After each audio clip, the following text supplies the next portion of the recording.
So much to talk about today. We have a brand new panel standing by. This is our Super Friday Hot Topics. This is my new boo crew. They're standing by, and we're going to talk about this. Let's talk Jay Leno getting booted, because if he was a poker player, he might have to work on his bluffing skills. A late-night host, not exactly hiding his feelings about NBC this week amid rumors that a deal may be in the works for Leno to hand over the Tonight Show to fellow NBC funny man Jimmy Fallon. Listen to this. St. Patrick drove all the snakes out of Ireland, and then they came into the United States and became NBC executives. It's a fascinating story.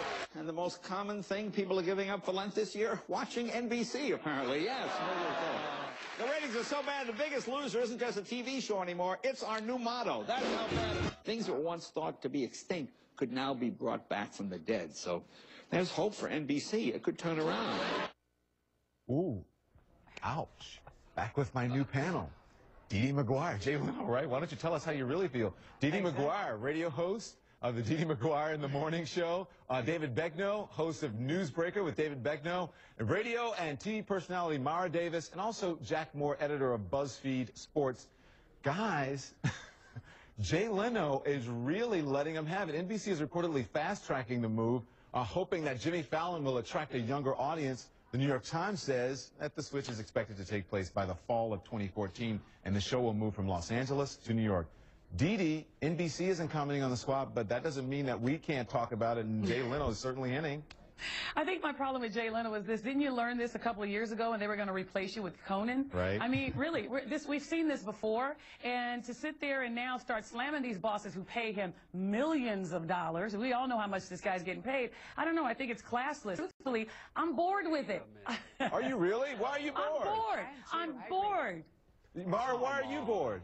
Well, here's the thing. You know, as she said, Jay Leno has been through this before, but what does the Tonight Show even mean anymore when we think about this? Steve Allen, Johnny Carson, that was back in the day. It's almost irrelevant now. So now you've got Jay Leno, and look, nobody feels sorry for Jay Leno. He's loaded. It is time for him to wrap it up. Well, Yeah, exactly. He totally did. Listen. Totally did. And you know what? Jay Leno, for some reason or another, listen, people, especially comedians, late-night talk show hosts, they don't really have a lot of nice things to say about Jay Leno.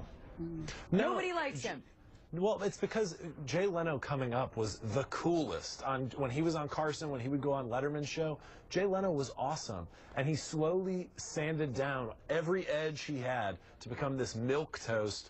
I mean, I wouldn't mind. You would hear, like, those headlines are Jay Leno is attacking NBC in his monologue. You think that's exciting. And then you hear the jokes, and you're like, God, I wish they were good jokes. Like, it's terrible. And so the reason why the Tonight Show is irrelevant, it's like, it's because of Jay Leno. Saturday Night Live is still relevant years and years and years later. Is it because of the format? I mean, listen, the Today Show was the most popular show. Now the Today Show is not doing as well. Is it the format maybe of the Tonight Show, David, or is it just a thing? I don't think it has anything to. Don, I don't think it has anything to do with wanting to attract a newer audience and thinking Fallon's going to bring it. I think it has everything to do with the fact that Leno's just not funny. His NBC jokes are funny, and listen, I take exception that he shouldn't be making fun of them. Yeah, but why didn't he bring those kinds of jokes before, when you're a right? late-night host. Well, yeah, you should have done it earlier, but they're funny. You should do that. Why do you get in trouble for making fun of your bosses? That's what those late-night shows are all about. But no, well, I kind of feel like when your boss pays you millions, wait a minute, when your boss pays you millions like that, I'm sorry, walk out with class. But here's the other problem. Who cares? That's what the show's all about. That's what they do. Here's the other problem to me with the shows. Guess what? They lean on celebrities to get us to watch. And celebrities are so accessible today with all these entertainment shows and the internet. I mean, I'm sorry, I don't find Jay Leno to be relevant. Yeah, but DeDe, listen, maybe you don't find Jay Leno to be relevant. I've got to tell you, though, I tune in, especially for the monologue, especially because he does a take on the news, to Jimmy Kimmel almost every night as often as I can. Jimmy Kimmel is a funny... Right, because he's funnier. Don, I thought you were about to say you tune into Jay Leno every night, and I was going to be like, whoa, what is going on? Yeah, no, Kimmel is great. It shows that the talk show is still alive. He's got the premier franchise. Last word, David. He's got the premier franchise. There is no reason the Tonight Show should not be #1. All right. This is a problem. NBC is being so ridiculous here. All right, guys. So many battles. And you had to get into Howard Stern. I think I was just Baba Booeyed on the air. No, he should do late night. He is the king of late night. All right, guys. We have to move on. You'll be back. All his bits. You'll be back. You'll be back. We have to move on. We can talk about Howard and everybody else. We're back. Everything's calm. That last panel was salty, right? Woo! That's what I said. Yeah, I know. I stole your words. It was good, though. It was good TV. Yeah, Loved good to watch. People are overdosing on salt, guys, and it's not just the stuff inside a shaker. It's the salt inside prepackaged foods that's really taking us down.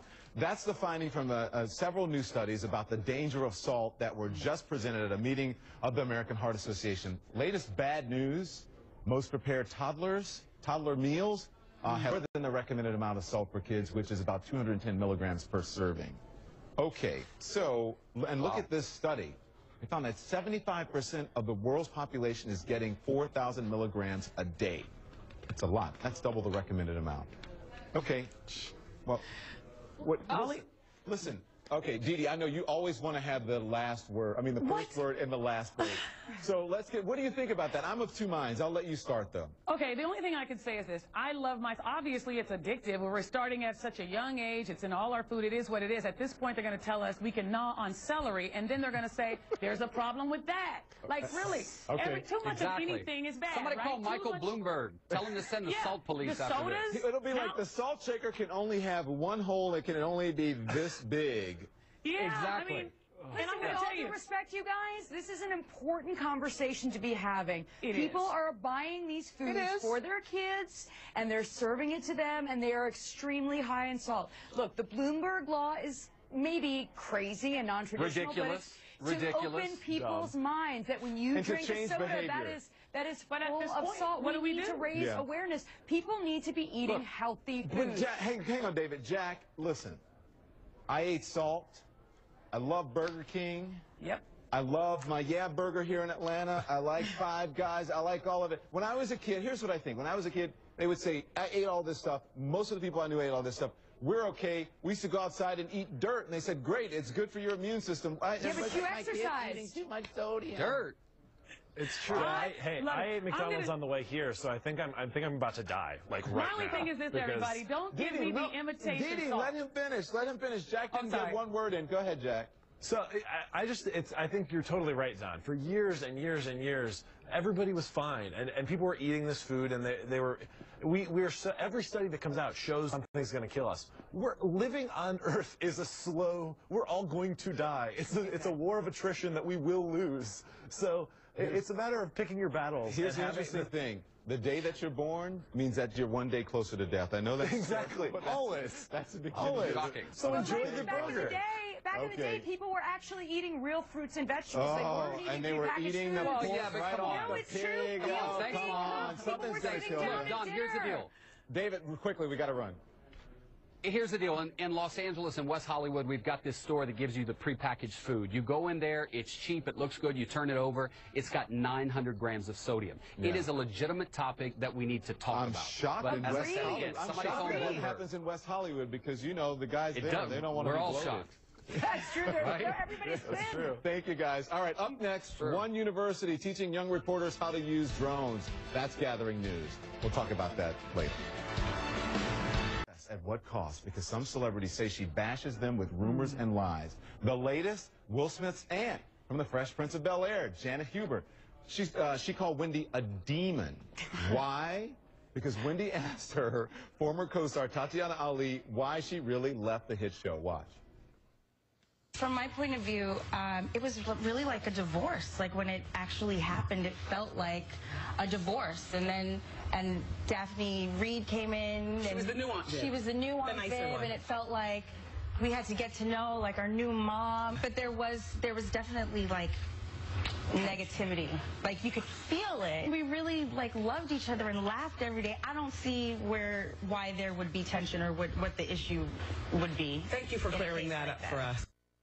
Okay, panel. So, you know, she was watching that day and she came out in support and then wrote Wendy Williams a letter talking about calling her wiggy and weavy and that she needed to deflate her breasts and that she's vulgar language all the time. It's the greatest. Yeah.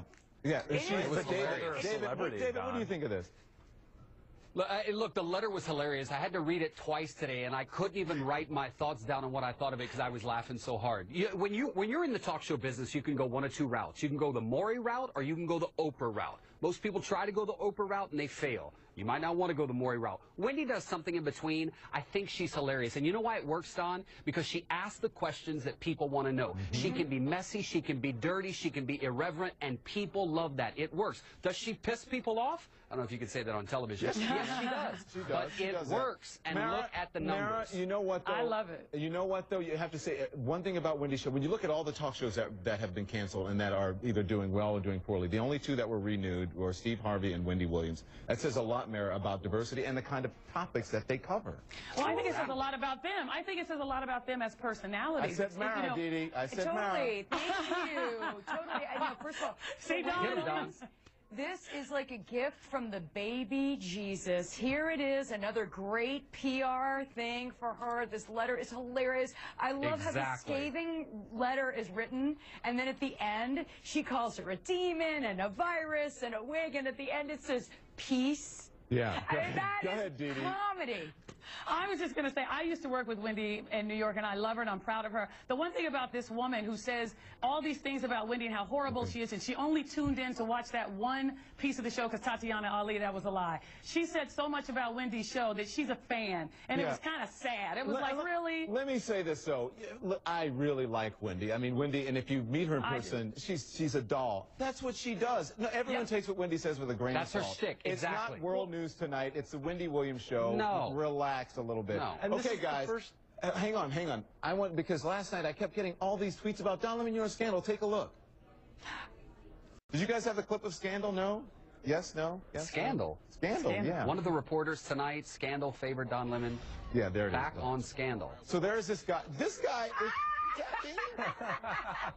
They're like, look. Wow. Yeah, show the guy, and then you guys can put the tweets up as we talk, and you let the audience read them. Just take it, Don. I mean, do we all look alike, Jack? No, Don. You and I look alike. I don't know why I got that question. Don, I'm a better looking black guy than you are. No, I get mistaken for Don Lemon a lot. No.